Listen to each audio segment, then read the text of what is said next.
what reporting and analytics do we provide?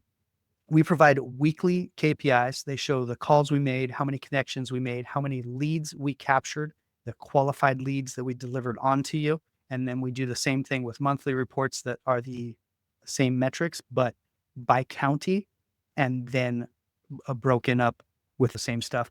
The main things that we're making sure is that our connection rate is high enough, that our data is healthy enough, that we're pushing enough leads to you, about 20, and then that our qualification rate is 10 to 15%. So out of those 20, we should be pushing like 3 or 4 qualified leads to you each week. And we're very transparent with data, comes out every Friday.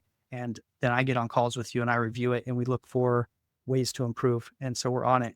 We also have internal data, which is very robust, where we are looking at speed to lead, which cold callers are getting leads, how many leads they're getting per day. We have a dashboard for the call center and all of that, that we're looking at all kinds of data.